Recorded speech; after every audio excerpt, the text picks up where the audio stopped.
again, not only, it doesn't matter how much you research a breed, and a lot of times those characteristics are accurate, but there's always going to be, you know, your rebel who's going to do what they want anyway. So.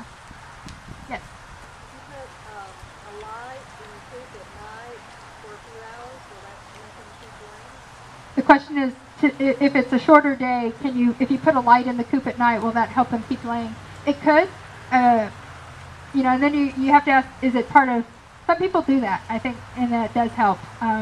Some people choose not to, mainly because they just say it's not their natural cycle, let them have their off season or whatnot, but that would be a consideration.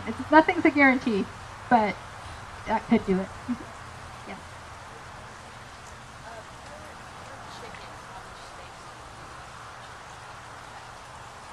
This would be a good question for our chicken builders here, our coop builders, but how much space do you need per chicken? Now at the end of the section there, I put a list of resources. And one I maybe should have added, I like having one hard book copy reference usually. I have for specifically Story's Guide to Raising Chickens. Gail DeMero, the new version just came out, 2010. I don't know what she says different, but I haven't read it yet. But according to this, a good average to say living space and, you know, moving space, 4 square feet of chicken. So that doesn't mean your coop has to be that big. Meaning if you wanted them to just go in the coop for eating and sleeping at night, but consider about 4 square foot of a chicken. I don't know if you guys feel differently having built coops or not. The more the better. Yeah, yeah. Especially on the stationary coop, the more run area they have, the better.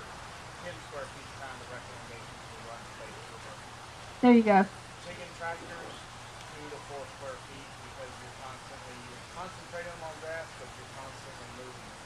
It's basically like a mini chicken pen, but you're constantly moving it, so they're always on fresh grass. They don't get bored and start taking them away. They've always got new grass and turf.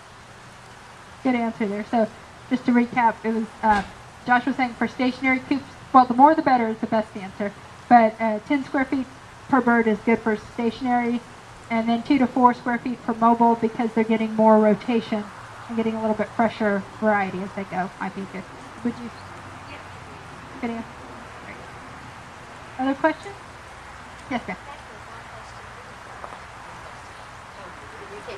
We have a hard time. So the chicken, we have hay involved in the chicken. So we're dropping in the hay. That's not the green, but the brown part of the composting. Is that right? The green is the chicken poop itself, and the hay would be the brown part. Okay.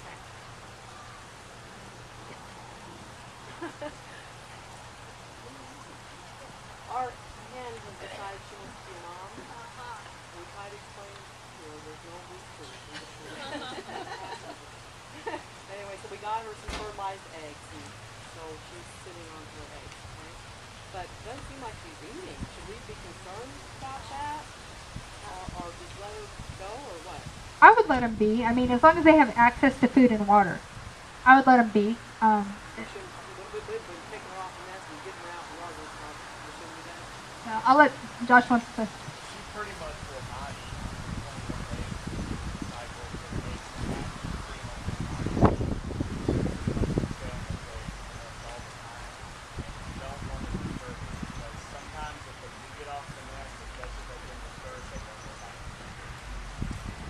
I'm going to repeat that. So Josh was saying just let her be. Most of the time they won't eat. They'll stay pretty much all the time on that nest. They'll probably get off, I would say, once a day at least to go poop and stuff. Once or twice a day. Yeah. They'll get a little bit of water, maybe a little bit of feed, but for the most part they don't eat that. Right. They're on duty for those 21 days of hatching. And if you do move them off, there's a possibility that they won't go back to the nest. They'll lose their interest. And the other possibility is because you're hatching chicks, that you don't want the eggs to get chilled and the eggs not to hatch either. So. All right. Well, thank you again. Just briefly, these resources at the back on the handout, just to go over what they are. The Austin Backyard Poultry Meetup. You know, there's a meetup for everything, including chickens. And we started, June last year was our first meeting, and we have close to, I think, 575 or 600 members now. So we meet once a month. Now, not everyone comes, thank God, at the same time. But we meet once a month, generally the third Saturday of the month. and usually for a couple hours to socialize and talk chicken without people looking at you like you're a crazy person.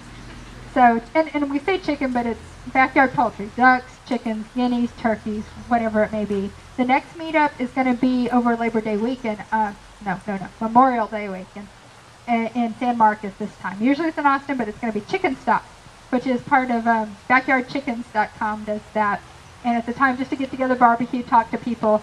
The general meetups usually have some kind of topic presented where we talk over that. And if you want to see anything that's been spoken about, even without being a Backyard Poultry Meetup member, I think, unless they change the meetup site, but you can go under the discussion board to the past meetups, and you can see video of what has been presented in the past. Let's see what else we got here. Austin Funky Chicken Coop Tour. That just happened April 3rd of this year. It happens once a year.